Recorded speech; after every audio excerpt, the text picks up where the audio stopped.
নমস্কার বন্ধুরা, সবাইকে স্বাগতম জানাই আমাদের ফার্মাটক চ্যানেলে। আমাদের আজকের ভিডিওতে আমি সমীক্ষা জানা, আর আজ আমরা আলোচনা করব ওটিসি ওষুধ সম্পর্কে।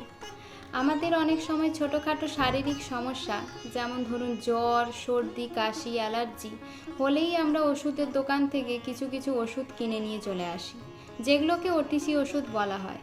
কিন্তু সেই ওষুধ কিভাবে কাজ করে, কোন সমস্যার জন্য কি ওষুধ খাওয়া দরকার এবং তার পার্শ্ব প্রতিক্রিয়া কি হতে পারে, সেই সব বিষয়ে আমরা কিন্তু তেমন কোনো ধারণা রাখি না। তাই আজকের ভিডিওতে আমি আপনাদের সাথে শেয়ার করব ওটিসি ওষুধের প্রকারভেদ, ব্যবহার বিধি এবং সঠিক ব্যবহার সংক্রান্ত কিছু গুরুত্বপূর্ণ তথ্য। চলুন শুরু করা যাক। ওটিসি ড্রাগের ফুল ফর্ম হলো over the counter drug. OTC ওষুধ হলো এমন এক ধরনের ওষুধ যা চিকিৎসকের প্রেসক্রিপশন ছাড়াই কেনা যায়। সাধারণত ছোটোখাটো স্বাস্থ্য সমস্যা, যেগুলো আগেই বললাম, যেমন ধরুন জ্বর, সর্দি, কাশি, এগুলোর জন্যই আমরা মূলত ওটিসি ওষুধগুলো ব্যবহার করে থাকি। এবার আমরা সেই ওটিসি ওষুধের সম্পর্কে কিছু গুরুত্বপূর্ণ তথ্য এবং কতগুলো প্রকারভেদ আলোচনা করব। ওটিসি ওষুধকে সাধারণত নিম্নলিখিত কয়েকটি ক্যাটাগরিতে ভাগ করা যায়। Number 1, pain killer. প্যারাসিটামল সাধারণত মাথা ব্যথা, জ্বর ইত্যাদির জন্য ব্যবহৃত হয়।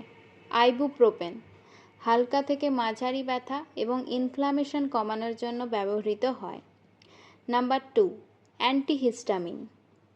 সেট্রিজিন, লিভোসেট্রিজিন এই ধরনের ওষুধগুলো অ্যালার্জি, সর্দি এবং হাঁচির চিকিৎসার জন্য ব্যবহৃত হয়। Number 3, cough syrup. Dextromethorphan, guaifenesin এই ধরনের ওষুধগুলো কাশি এবং সর্দির জন্য ব্যবহৃত হয়। Number 4, antacid.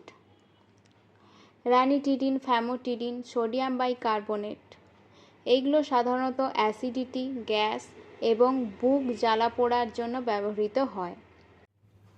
নাম্বার 5, ডায়রিয়া এবং কোষ্ঠকাঠিন্যের জন্য ওষুধ। লোপেরামাইড মূলত ডায়রিয়া চিকিৎসার জন্য ব্যবহৃত হয়। ডুলকোল্যাক্স কোষ্ঠকাঠিন্যের জন্য ব্যবহৃত হয়। ওটিসি ওষুধ ব্যবহারের জন্য আমাদের কিছু সতর্কতা অবলম্বন করা উচিত। সেগুলি হলো, নাম্বার 1, দীর্ঘদিন ব্যবহার করা উচিত নয় যদি না চিকিৎসক পরামর্শ দেন। নাম্বার 2, ডোজ এবং ব্যবহার বিধি মেনে চলা উচিত। নাম্বার 3, গর্ভবতী মহিলা এবং শিশুদের ক্ষেত্রে ব্যবহারের আগে অবশ্যই চিকিৎসকের পরামর্শ নেওয়া উচিত।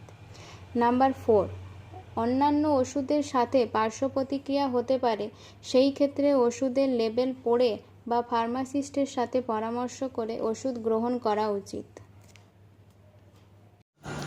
এই ভিডিওতে ওটিসি মেডিসিন সম্পর্কে আপনারা পেলেন সংক্ষিপ্ত তথ্য। এই ভিডিওটি এডুকেশনাল পারপাসে বানানো। যে কোনো ক্ষেত্রে যে কোনো রকম ওষুধের ব্যাপারে আপনারা ডাক্তারবাবু এবং ফার্মাসিস্টদের পরামর্শ নেবেন। আপনারা সুস্থ থাকুন, ভালো থাকুন, এটাই আমাদের কামনা। আমাদের চ্যানেলটিকে সাবস্ক্রাইব করবেন এবং এভাবেই পাশে থাকবেন, তাহলে আমরা আরও ভালো ভিডিও আনতে পারবো। ধন্যবাদ।